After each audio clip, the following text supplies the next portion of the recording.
I evo me na bini, publici se predstavljam i opet kidam mikrofon, utisak vam ostavljam. Ja sam brate Alja, dolazim iz Pljevalja, ako ne razumeš onda reći ćeš da ne valja. Predstavljam svoj kraj, ja dolazim sa Jalije, svaka moja rima hejtere će sada ubije. Od Jalije do Taršije, tu je moja garda, ako kreneš na mene reagovat će moja banda. Ha ha ha ha ha ha, sad ću da se nasmijem, tvoju zgodnu curu svakom pjesmom ću da opijem. Moćevac je najjači u pjesmi, ja naglašavam, vraću ja iz Moćevca, od srca ja pozdravljam. Možda nisam bogat, a i nemam keša, ali furam Adidas i tu je nova treša. Šaljem pozdrav veliki za čuvare kraja, samo prave ljude hip hop će da spaja. U Pljevljima Tebra, sramota me je živjeti i dalje ista vlast, uvijek će nas lagati od lošeg vazduha. Ovdje mi se gušimo, zagađuju nam život, pa mi loše živimo. Ovdje nema posla, svi su na socijali, omladina bježi, na vlast se svako žali. Biro je pun ljudi, ovdje sve je propalo, omladina propada, mi se dopalo. U Pljevljima brati imamo razne vrste sira, Sarajlije ga vole i svakome se sviđa.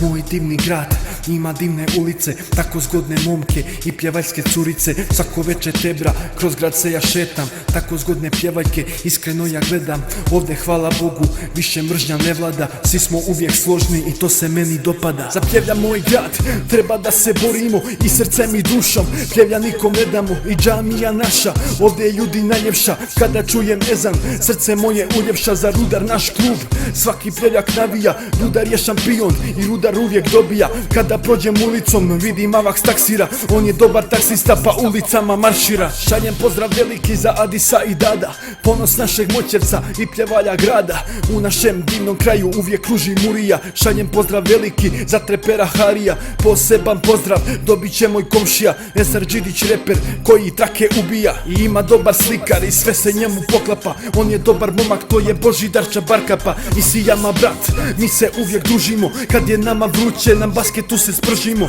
Odemo na jezero da se Tebra kupamo, divno je ovo ljeto pa se mi opustimo. I Čenga brat svako veče uživa, kad se vino otvori tu je ekipa najjača. I bilo mi je drago, ekipu sam pokazao, ovaj reper kida, to sam ja dokazao.